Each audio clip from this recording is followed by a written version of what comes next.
True it is, without falsehood, certain and most true, that that which is above is like to that which is below, and that which is below is like to that which is above, to accomplish the miracles of one thing. And as all things were by the contemplation of one, so all things arose from this one thing by a single act of adaptation. The father thereof is the sun, the mother the moon. The wind carried it in its womb. The earth is the nurse thereof.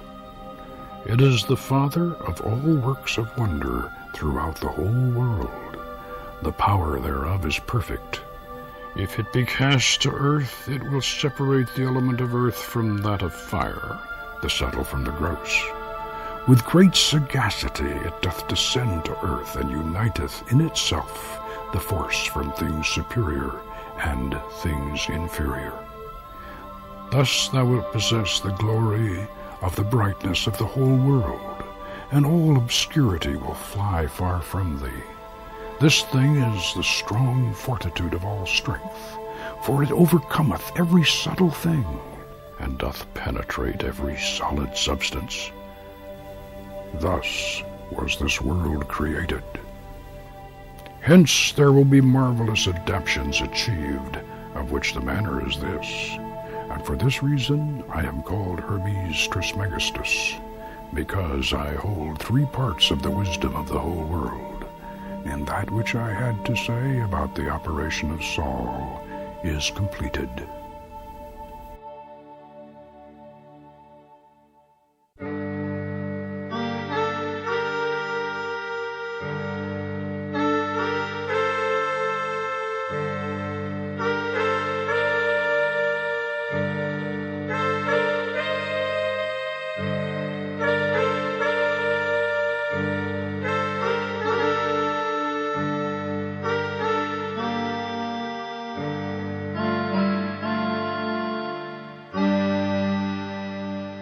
Hidden deep in a national forest located in Southern California is the secluded headquarters of the Church of the Hermetic Sciences.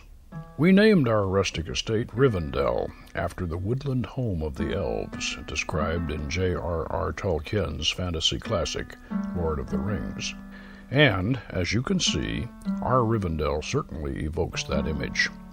What better place could we have found to research, teach, and practice the ancient rites of magic?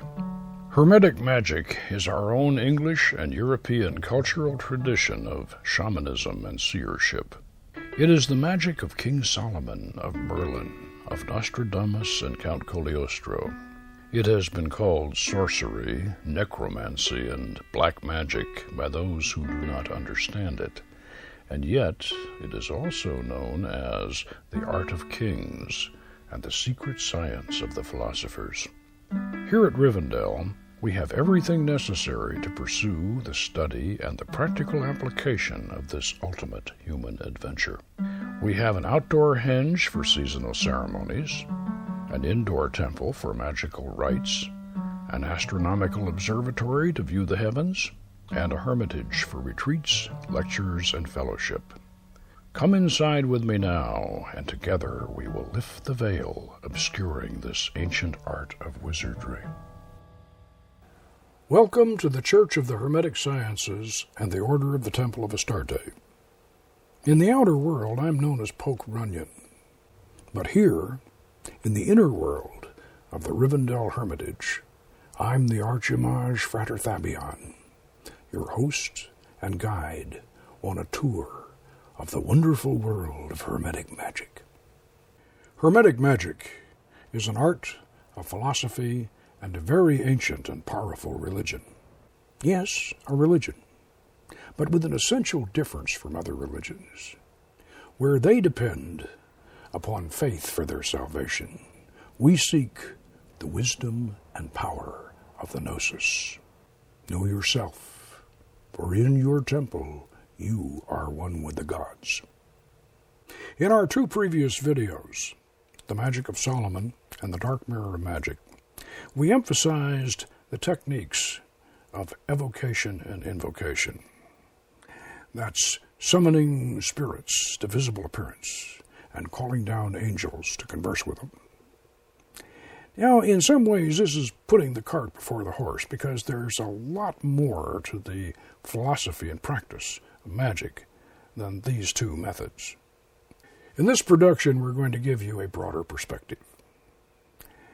We'll cover Hermetic Magical Yoga, Pathworkings, Seasonal Ceremonies, the Mystical Eucharist, and the Enochian Aether System.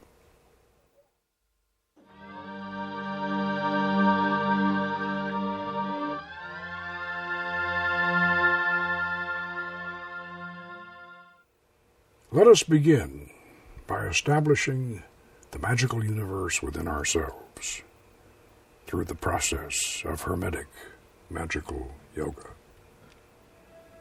When I first began my study of magic back in 1968, I was impressed with the Tibetan system of Tantric yoga as described in the series of books edited by W. Evans Wentz.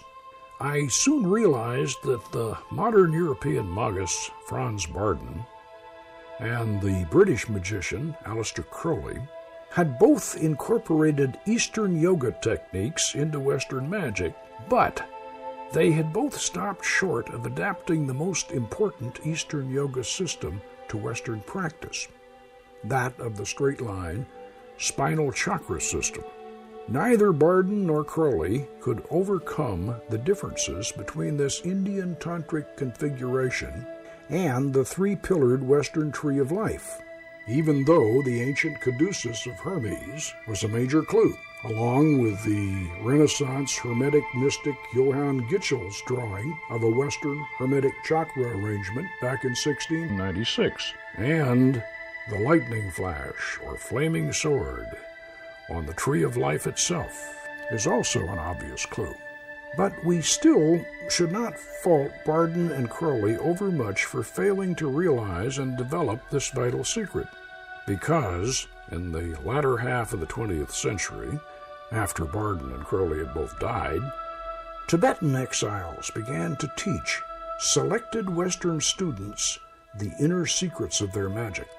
Now, those of us who were fortunate enough to sit at the feet of Tibetan gurus and learn their tantras firsthand soon discovered that there were different chakra systems for each deity we invoked. The previous notion that all Eastern chakra arrangements were the same, and had been that way for thousands of years, was just simply not true. Along with this revelation, it is equally important to note that magical color is what we actively impose upon the inner planes, not what we passively observe when we scry. Therefore, our chakras can conform to our own Kabbalistic color scales. In our case, my year of study and practice with the Sakya order of Tibetan Tantric Buddhism, under the tutelage of the late Luding Ken Rinpoche, confirmed for me the validity of this Western Kabbalistic chakra system we had first developed in 1975 and published back in 1977. We have since gone on to perfect a master ritual in which all our ancient pantheon of Phoenician gods indwell in the Kabbalistic spheres within the body of the magician. Within the mystic rose and fire opal jewel of Hod, we enter the alchemical laboratory of Kothar, the ancient Phoenician predecessor of Tubal-Cain. Within the mystic rose and emerald jewel of Netzach, we come into the presence of the Goddess Astarte, adorned with all the jewels of the Hermetic cosmos. I cannot overemphasize the importance of this development. This Kabbalistic chakra arrangement is certainly a significant advance in Western magic. It goes far beyond the Golden Dawn's middle pillar exercise, providing inner well springs of power for every magical operation, for the creation of the body of light and for the ultimate mystical experience of merger with the Godhead. At present, we are the only esoteric group in the Western world employing and teaching this system.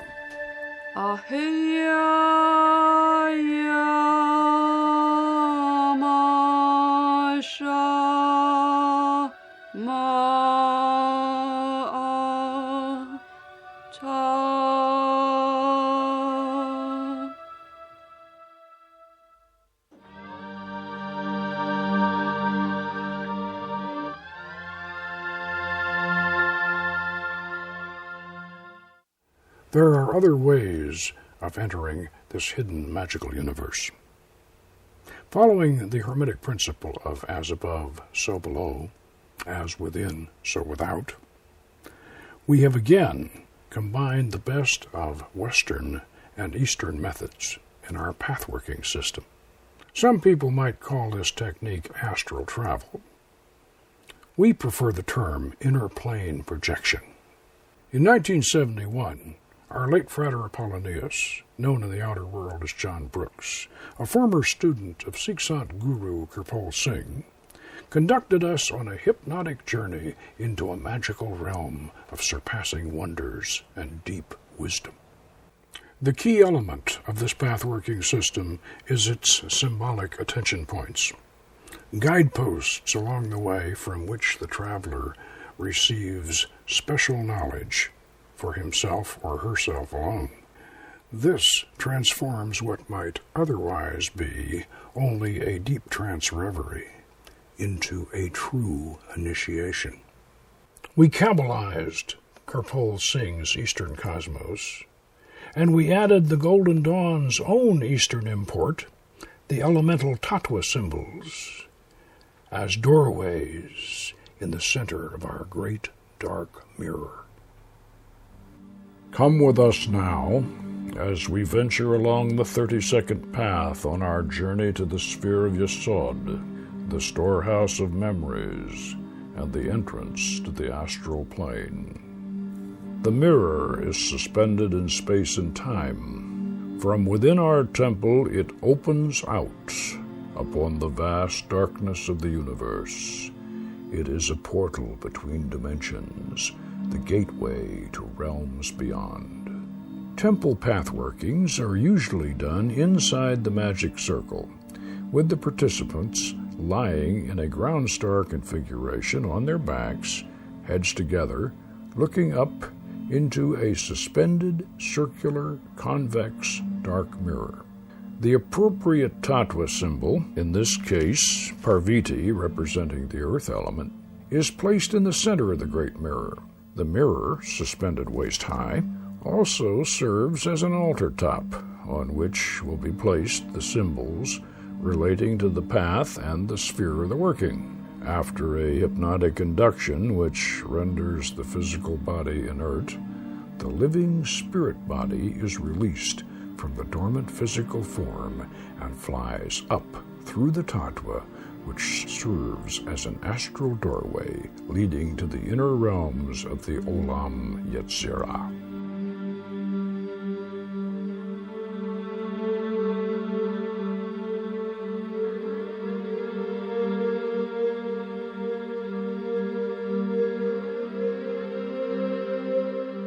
On the highest point of the ridgeline, silhouetted against the glow of the Milky Way, we see the great T-shaped stone dolmen. It stands stark black against the heavenly river of souls. We climb the trail along the ridge crest. It becomes steeper and more precarious as we make our way upward. Finally, we reach the top, and we stand at the base of the dolmen. A cool sea breeze touches our faces. We look down to a desolate shore and out over a vast, nighted seascape. This is the Gulf of Nepesh, that ever-dark sea of forgotten dreams and ancient remembrance. The moon is hiding behind a veil of cloud, shrouding the sea of mystery and darkness. We examine the ancient stone dolmen. It is 12 feet high and roughly chiseled from coarse black stone. The 6-foot-long cross member on the top forms the T.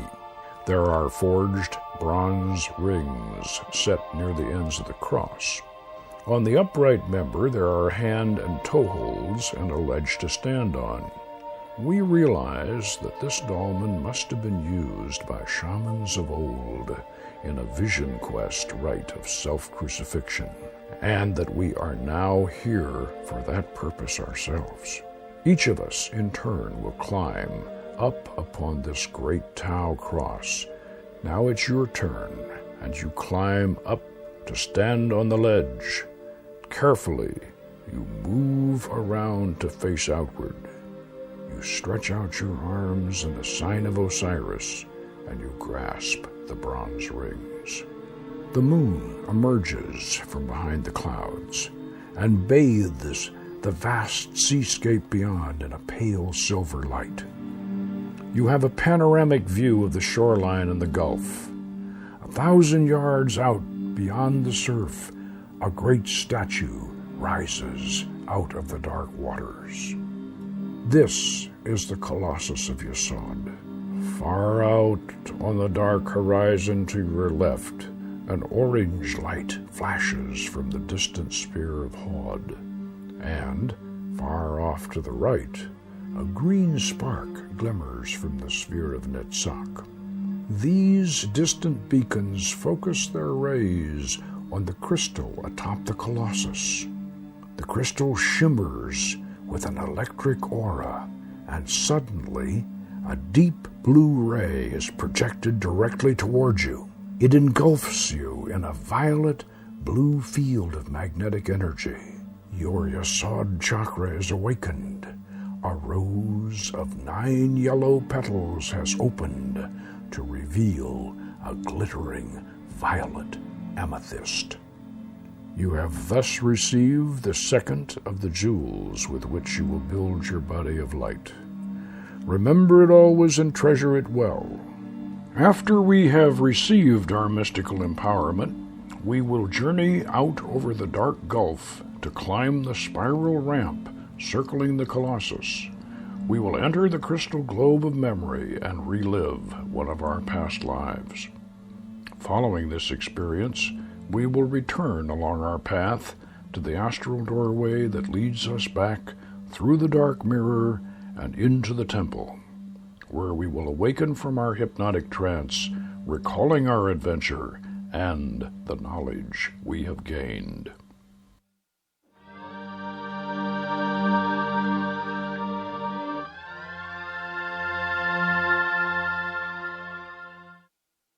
For the magician, his religion is the source of his power.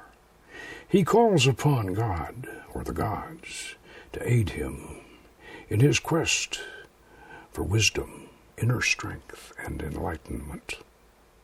But what is the best religion for a magician? Most of us have been raised in one or another of the biblically based faiths, none of which are supportive of the practice of magic. And yet, old King Solomon was deemed to have been the greatest magician of the ages. What was his religion? Judaism? Well, officially, perhaps. But I believe that King Solomon's secret religion was the same as Melchizedek's 1,000 years earlier.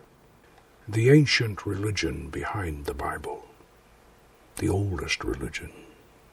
The religion of ancient Canaan and Phoenicia. The religion of King Solomon's friend, King Hiram of Tyre, who helped him to build the great temple in Jerusalem, a temple to God. But how did they spell God's name? With such a vision shining out of the mists of time, there came a compulsion to resurrect this ancient magical religion. Before the 1930s discovery of an ancient Canaanite royal library unearthed at Ras Shamra, dating back to the time of Melchizedek, we had no clear idea of the original magical religion that lay behind our Bible. The Bible relates that the legendary Canaanite priest-king Melchizedek had given the holy sacraments and priestly dispensation to Father Abraham.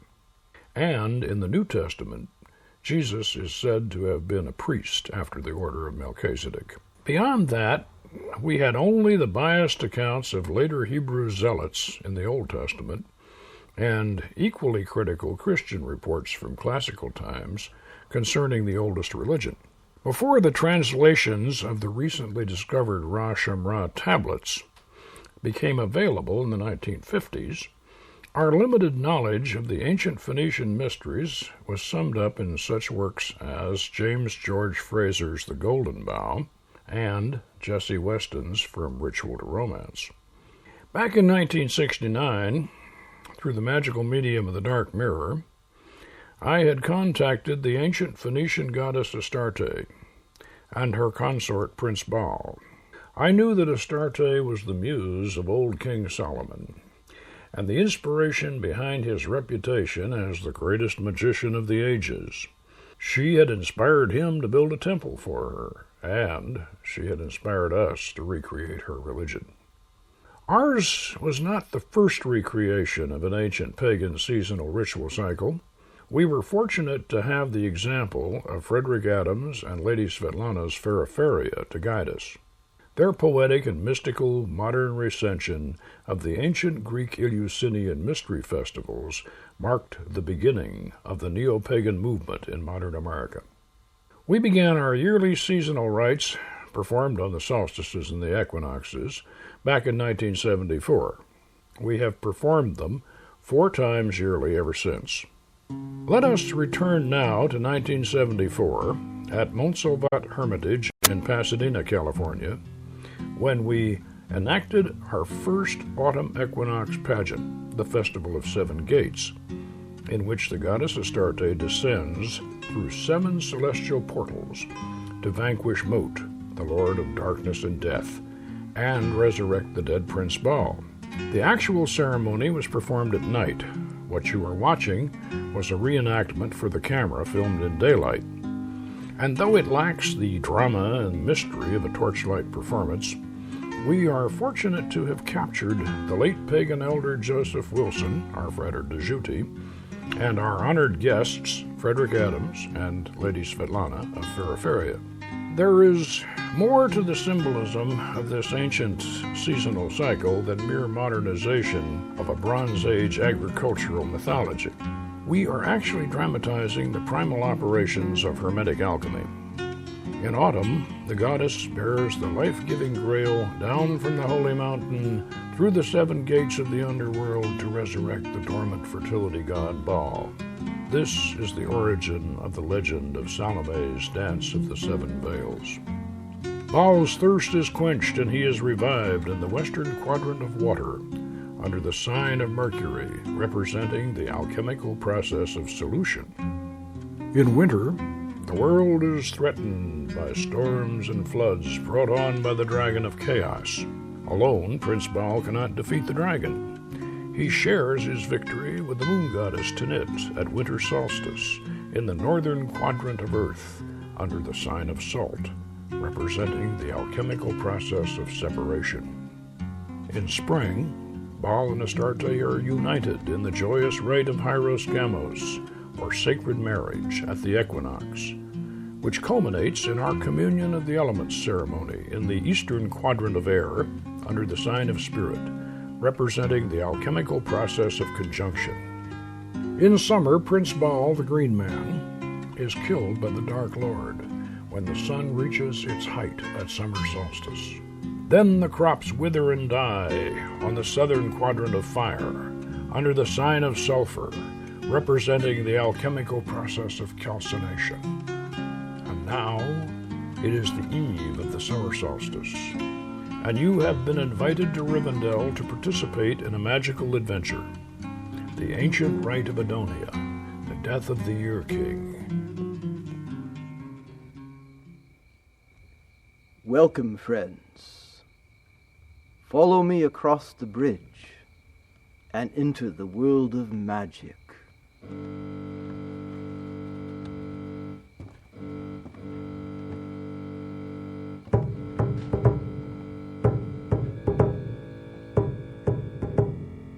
Come and dance the circle round, the sun is high again. Hail the green man's yearly gift, ripening the grain. Ball Savine, ball the die, ball Savine, ball the die, ball Savine, ball the die. Lead us to the sacred ground, the summer has begun. Call the year king with his grail, to serve us everyone. Ball Savine, ball the die, ball Savine, ball the die, ball Savine, ball the die. Wind the circle round the henge, in the solstice rite. Sing the hymn of olden time, praise the Lord of light. Ball Savine, ball the die, ball Savine, ball the die, ball Savine, ball the die. Come and dance the circle round, the sun is high again. Hail the green man's yearly gift, ripening the grain. Ball Savine, ball the die, ball Savine, ball the die, ball Savine, ball the die. Lead us to the sacred ground, the summer has begun. Call the year king with his grail, to serve us everyone. Ball Savine, ball the die, ball Savine, ball the die, ball Savine, ball the die. Wind the circle round the henge, in the solstice rite. Sing the hymn of olden time, praise the Lord of light. Ball Savine, ball the die, ball Savine, ball the die, ball Savine, ball the die. Come and dance the circle round, the sun is high again. Hail the green man's yearly gift, ripening the grain. Ball Savine, ball the die, ball Savine, ball the die, ball Savine, ball the die. Lead us to the sacred ground, the summer has begun. Clothe the year king with his grail, to serve us everyone.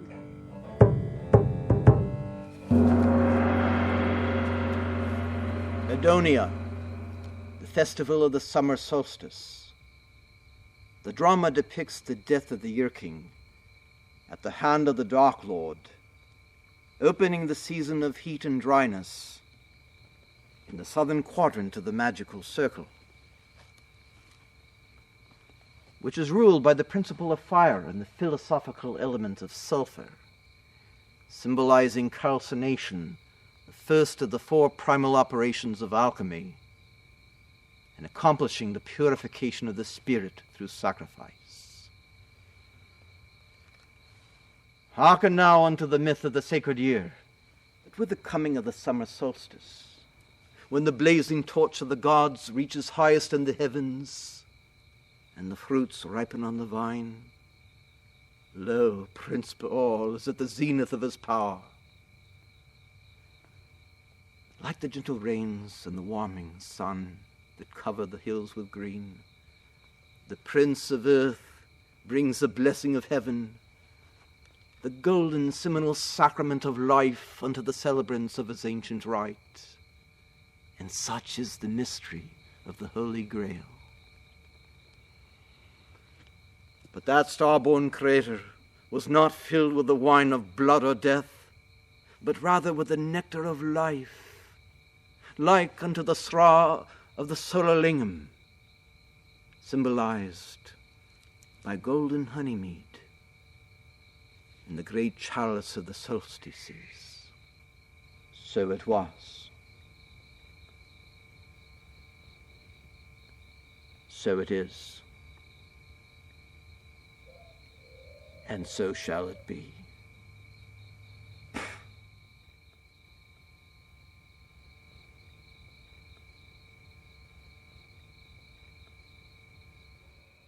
O youth of many names, receive our praise. To you, O best beloved, we sing our lays. With beauteous temporal orbs restored to sight, and with earth's fruits and summer flames delight.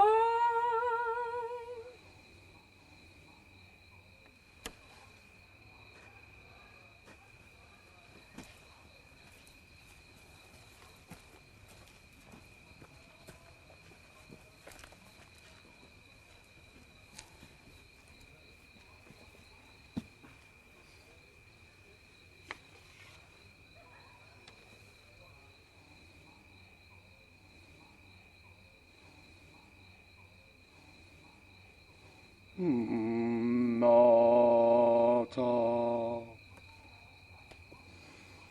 Malku Vogivura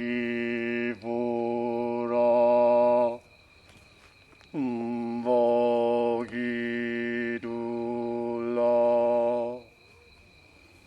Liolam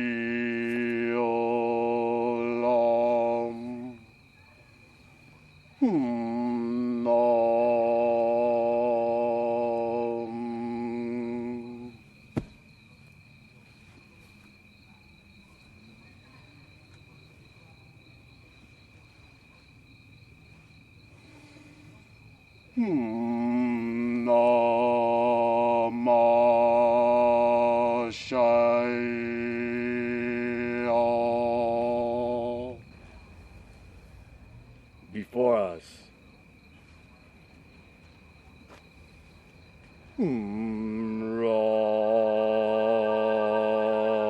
Raphael.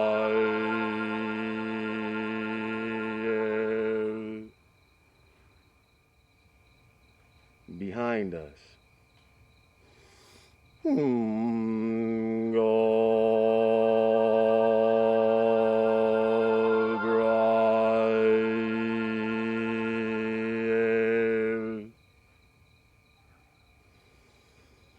At our right hand, Michael.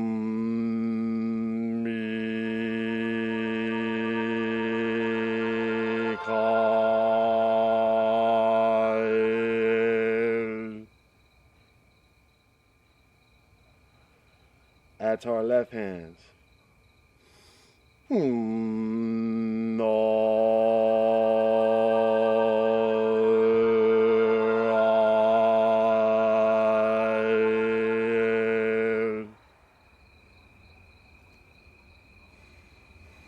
For about us flame the blessed pentagrams, and in our column shines the six-rayed star.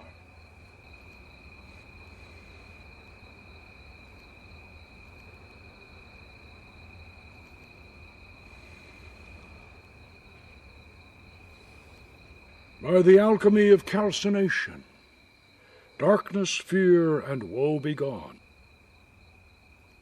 We light this fire of purification in the mystic name of Sal Om On.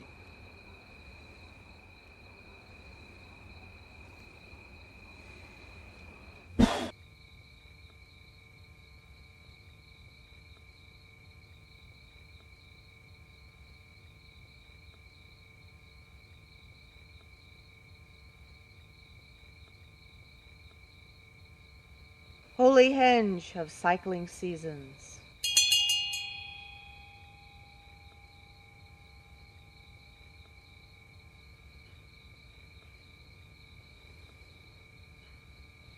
Mighty millstone of the year.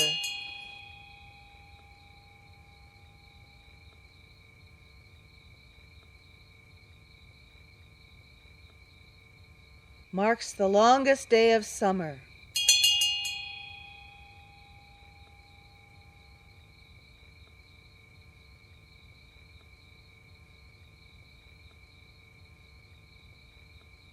And the golden sun we now revere.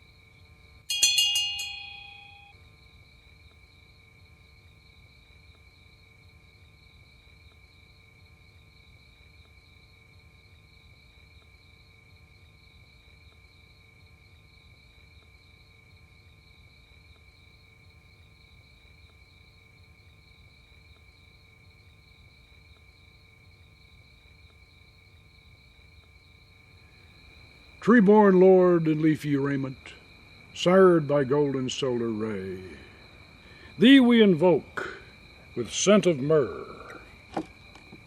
in old Cinyra's sacred way. Come to us from far Afaka, spring and shrine and sacred tree, where roses bloom by lofty cedars, and a crimson river seeks the sea. Come to us, Lord Baal Cloud Rider, Rain Cloud Rider, Prince of Earth, pour for us the dew of heaven, holy Zra of life and birth.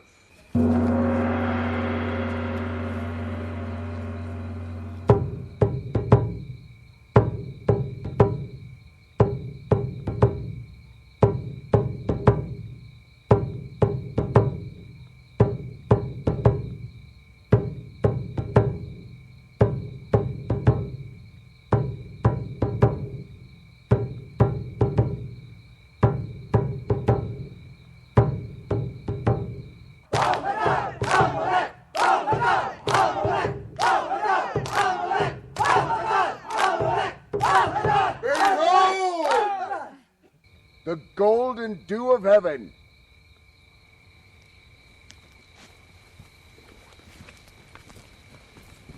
Born of thunder clouds on high, drink with me this life elixir.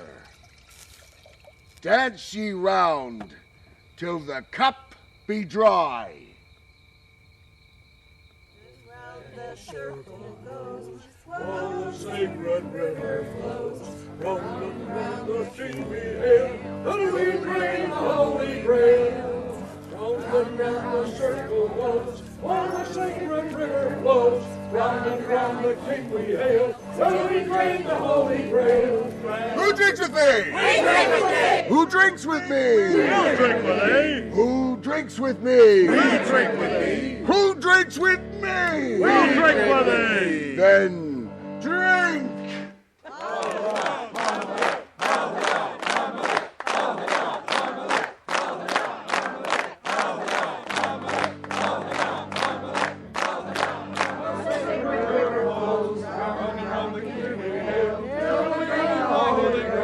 Who drinks with thee? We drink with thee! Then drink!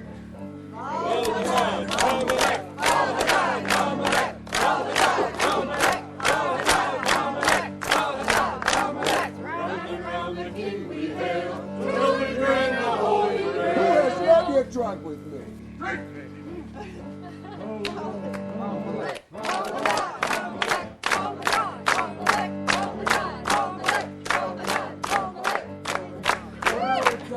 Brother! Well done. And it is done.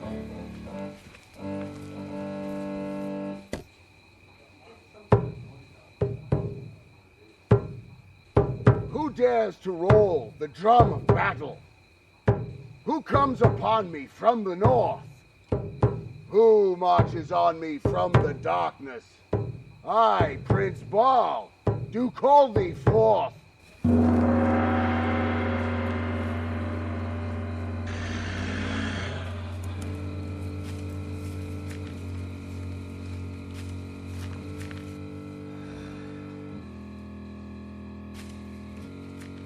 I am Moat, thy royal brother, Prince of ruin, death, and gloom. Thou hast had thy fruitful season. Now 'tis time to seek the tomb.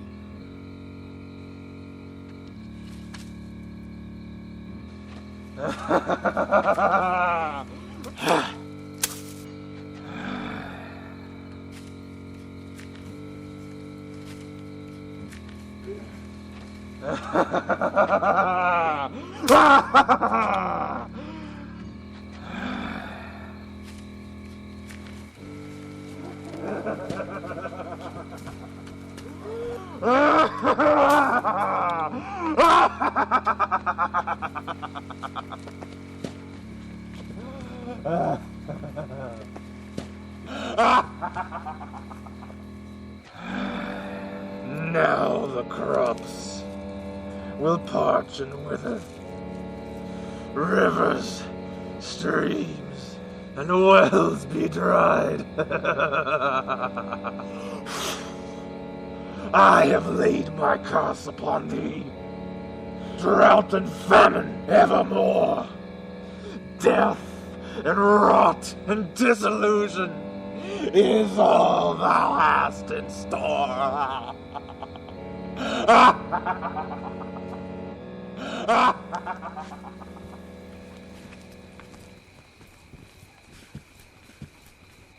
Alas, alas, Prince Baal has fallen. The curse of Moat is on the land. Call we now on fair Astarte. Only she can stay his hand.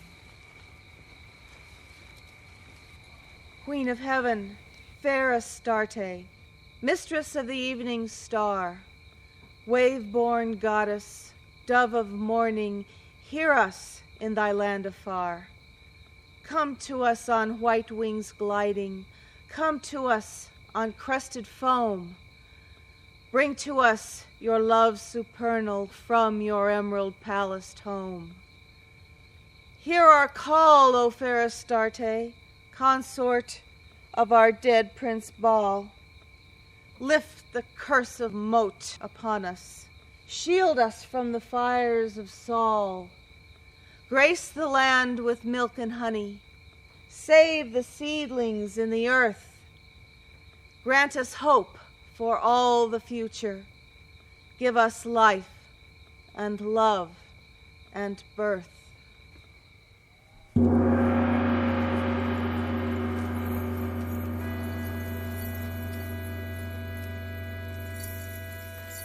Aima al-Malka.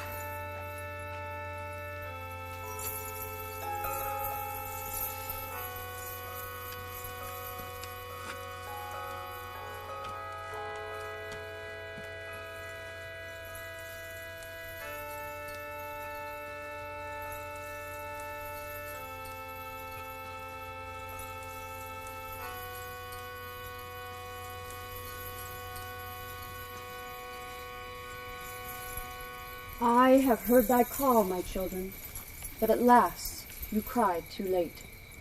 Here I weep in mourning with you at my lover's yearly fate.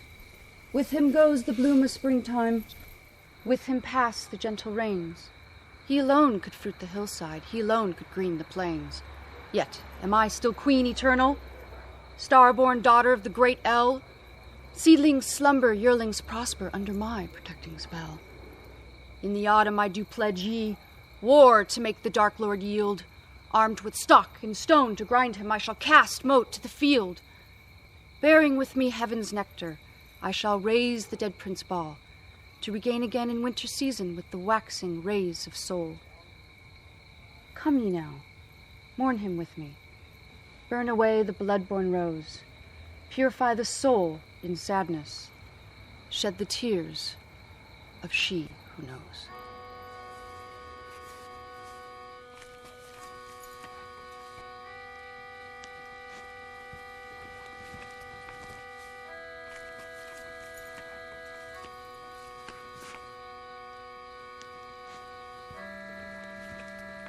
Each rose is the blood of the year king. Burn it, and thy sorrows be forgot. These waters are the tears of the goddess. Shed them, and thy sadness will pass.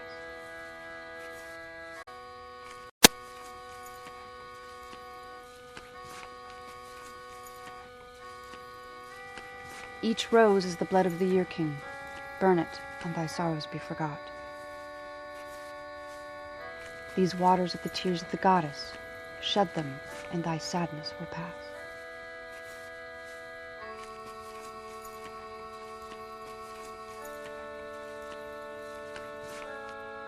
Each rose is the blood of the year king. Burn it, and thy sorrows be forgot. These waters are the tears of the goddess. Shed them, and thy sadness will pass.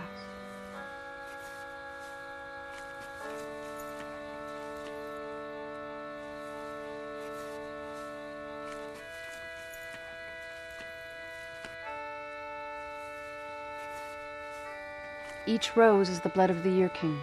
Burn it, and thy sorrows be forgot. Each rose is the blood of the year king. Burn it, and thy sorrows be forgot. Each rose is the blood of the year king. Burn it, and thy sorrows be forgot. These waters are the tears of the goddess. Shed them, and thy sadness will pass.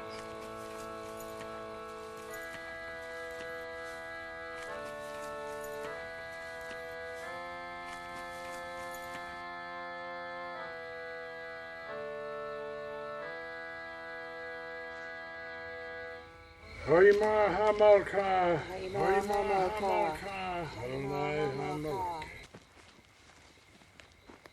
Oy, oy, Adon, oy, he, oy, Adon, oy, he, oy, Adon, oy, he, oy, Adon, oy,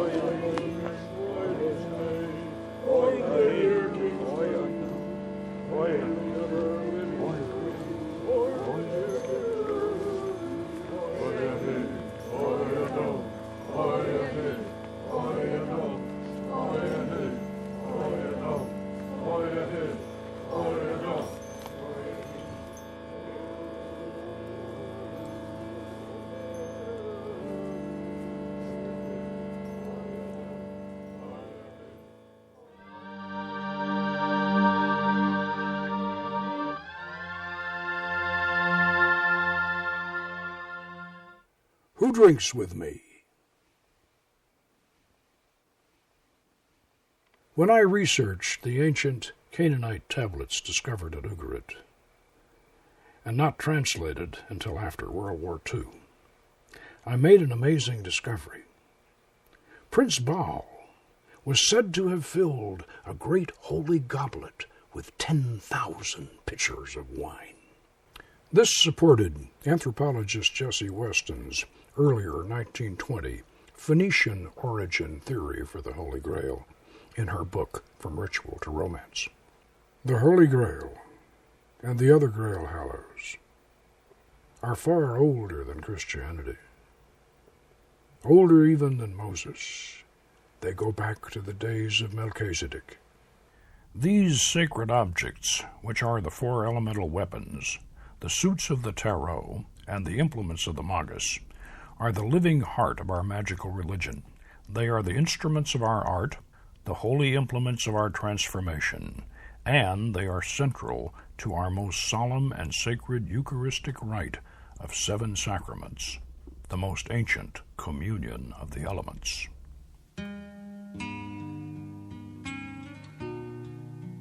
It is well known that the 4 Grail Hallows, being the sword, the lance, the chalice, and the shield or platter, are symbolic of the 4 philosophical elements of air, fire, water, and earth, which in turn represent the 4 suits of the tarot. What is not so well known is that these symbolic weapons and implements, and their use in sacred ritual, predate the Judeo-Christian tradition. Recall that the Canaanite priest-king Melchizedek gave the sacraments to Abraham 1,000 years before Moses and 2,000 years before the beginning of Christianity. Yea, though I walk through the valley of the shadow of death, I shall fear no evil. Thou art with me, thy rod and thy staff, they comfort me. Thou preparest a table before me in the presence of mine enemies. Thou anointest my head with oil, my cup runneth over. Surely goodness and mercy shall follow me all the days of my life, and I will dwell in the house of the Lord forever. You are watching a communion service filmed in our Montsalvat temple back in 1974. In this version of the rite, the magic circle is raised up to be a serving table, and the priestess and the priest officiate from within, while the celebrants circle to receive the sacraments. In this most ancient version of the Eucharist, the chalice is filled with the life-giving essence of fermented honey rather than the blood and death surrogate of wine. In the Hermetic tradition, we also sanctify and share the aerial incense, the fire, and the bread and salt of the earth. And finally, we anoint the celebrant with holy oil and bestow the kiss of agape, representing the infusion of spirit, the 5th element, which quickens and enlivens the other 4. Thus, 7 sacraments are blessed and administered. There are 2 great mysteries and magics attendant to this rite. The first is the personal transubstantiation of the Eucharist itself, an internal alchemy made more meaningful with the ingestion of a seminal sacrament, which relates to the second great mystery of the holy shrine itself, within which the true configuration of the cherubim in the Holy of Holies is revealed. For was it not written in the Sefer HaZohar that, in the temple, hidden and concealed, is the secret of the Holy of Holies, which are the two cherubs of Zair Anpin and Malkuth. The Holy of Holies above is the secret of the supernal Hokmah and Binah, similarly the groom and the bride.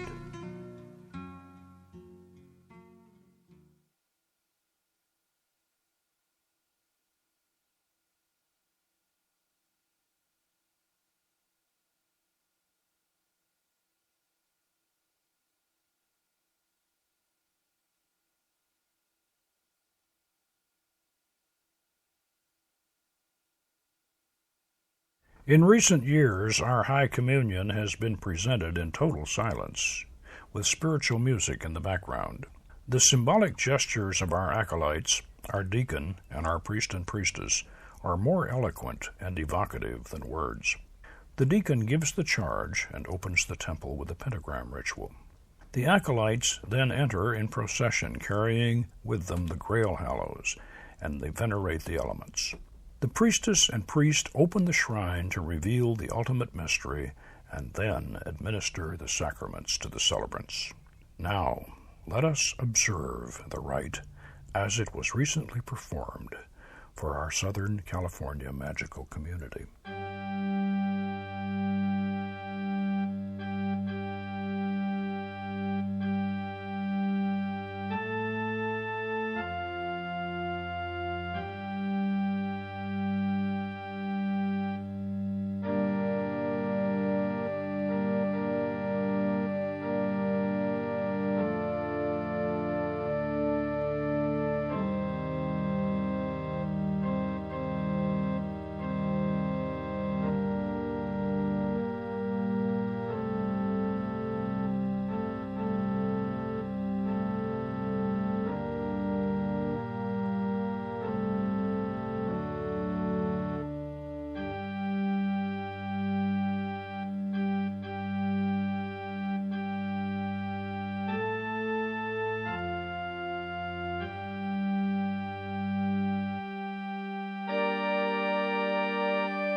One of the most remarkable events in the history of Western magic occurred during the reign of Queen Elizabeth I. The most brilliant scholar of Renaissance England was Dr. John Dee. But Dr. John Dee was also a secret agent for the crown, the Queen's royal astrologer, and a ceremonial magician. For 5 years, Dee and his scribe Edward Kelly invoked a number of mysterious angels who gave them a secret magical language and a complex system of invocation. This angelic language was called Enochian, after the biblical prophet Enoch, and it was cryptically displayed on tablets said to be the watchtowers of the universe. This Enochian system of magic was partially published in 1659 in a remarkable book called A True and Faithful Relation of What Passed for Many Years Between Dr. John Dee and Some Spirits, tending, had it succeeded, to a general alteration of most states and kingdoms in the world. Now, in today's New Age terminology, the magical process detailed in this book would be called channeling. But this 16th century Enochian revelation was far more phenomenal and profound than the later 19th century accounts of Summerland given by spiritualist mediums, and the more recent extraterrestrial teachings of the New Age channelers. Neither can Enochian speech be likened to the glossolalia of hysterical fundamentalists speaking in tongues. This Enochian language actually has a syntax and a grammar. It can be spoken, translated, and understood by both disembodied spirits and by the magicians who summon them. These Enochian calls were so powerful that they were originally delivered backwards and in reverse order. Only then, after they had been transcribed, could they actually be understood. Dr. Dee and Edward Kelly spent thousands of hours over several years gathering and meticulously recording this information from the spiritual entities they had contacted. Although the Enochian spirits claimed to be angels, they were often wrathful, capricious, and even immoral. But they were certainly biblical. They rumbled and thundered in the apocalyptic style of the Book of Daniel and the Book of Revelation. If the later 18th century mystic poet and artist William Blake had lived and died before Dee and Kelly began their work, one might even have suspected it was the ghost of Blake they had raised, because both expressions of mysticism are similar in content and implication. There are several systems of Enochian magic. The one we employ is the ascension of the 30 Aethers. This derives from an early Gnostic cosmology of 30 aeons, which are spiritually explored in an ascending soul quest toward enlightenment, an earthly presage of the soul's ascent after death. The Aether system uses the 4 elemental tablets called watchtowers of the universe, and a smaller 5th tablet suspended above the altar. This spiritual tablet of union unifies the 4 tablets at the quarters of the magical circle. In our configuration, a 150 millimeter amethystine scrying orb is mounted above the Enochian sigil of Emeth, or seal of God, upon the altar. The first stage of an Enochian ritual is the opening and charging of the tablets. This is called a watchtower opening. It is actually a variation of the Golden Dawn's Greater Pentagram ritual. Beatum.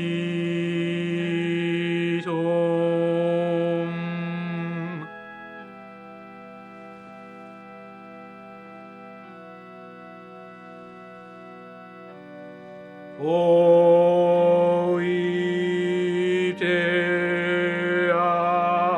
peroque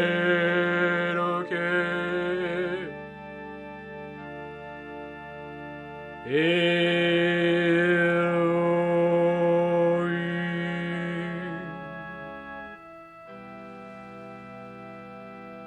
the power of Mikael, and in the names and letters of the great southern quadrangle, I invoke ye archangels of the watchtower of the south and of fire.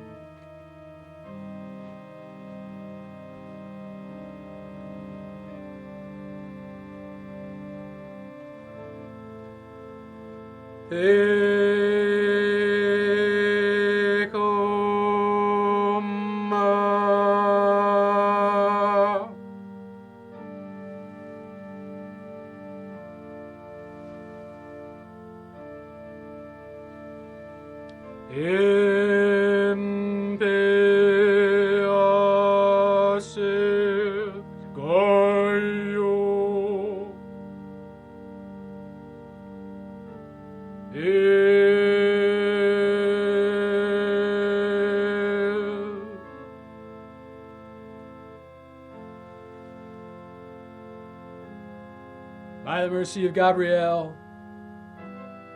and in the names and letters of the great western quadrangle,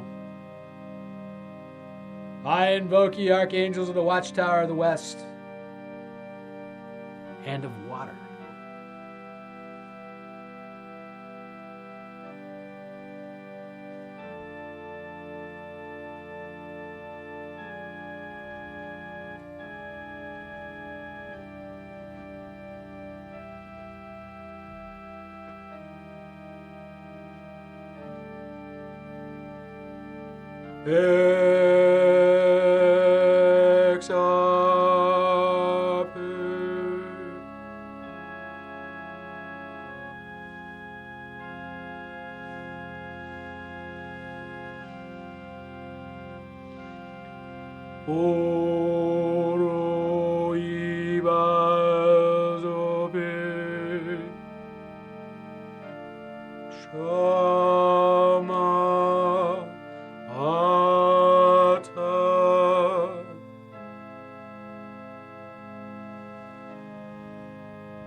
By the grace of Raphael, and in the names and letters of the great eastern quadrangle, I invoke ye archangels of the watchtower of the east and of air.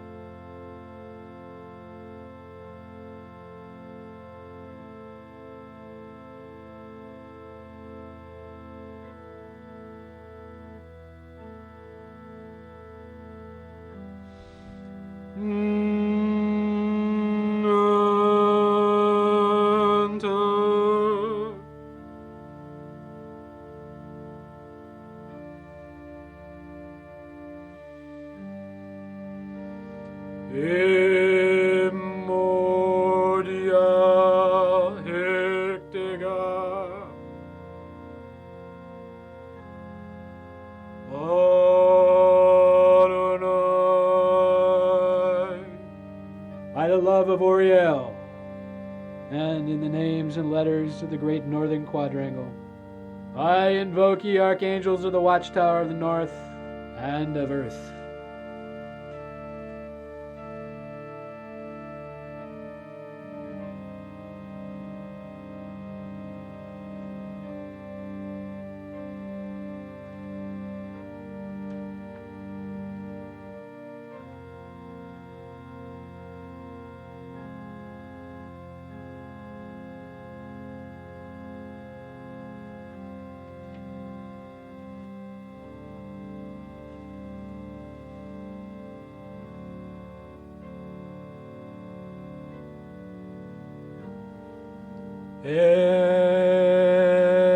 Exalt, Ecoma,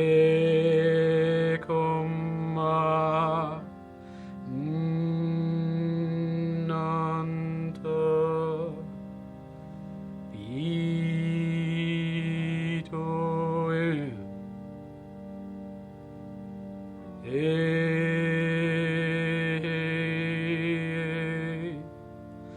Ah.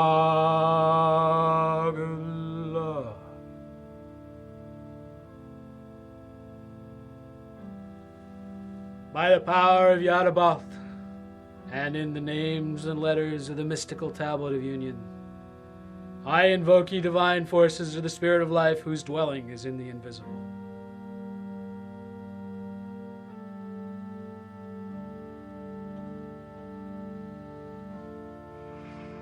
O Zonu, Ersaji Go Yadaboth, Exarp Komanan, Ta Bitohem, Zakar, Eka Zakare, O Zamran, Odo Kikre Kwa, Piape, Piamoel, Onvaon.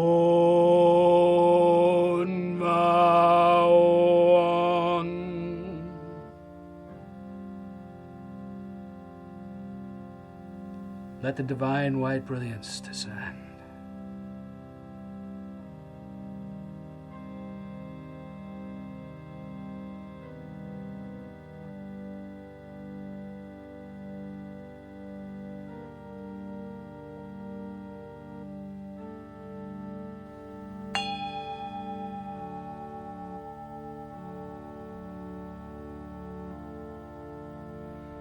Zakar o Zamran, Odo Kikleka, Zorge Lapzirdo Nokomad, Hoathiaida.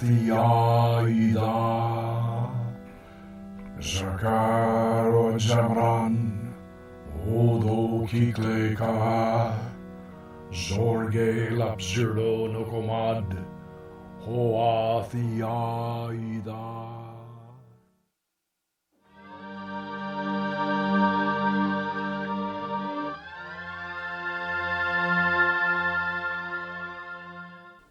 When we say Hermetic science, one of the first things that comes to mind is alchemy, the philosopher's stone, the universal medicine, the elixir of life.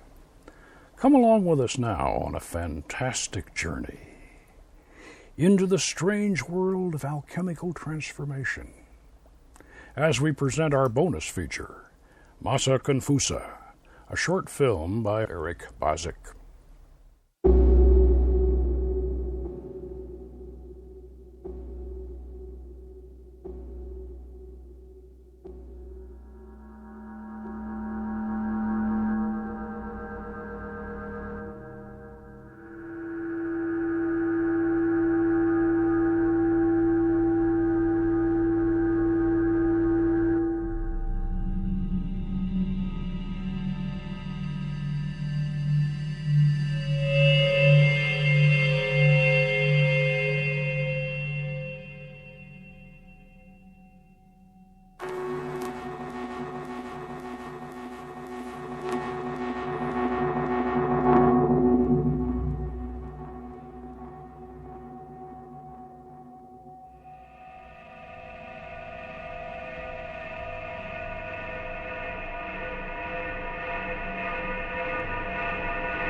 I think I'll stay with Viagra. Don't try this at home. In our 2 previous productions, we explored Solomon's art of angelic invocation and the evocation of spirits in the dark mirror.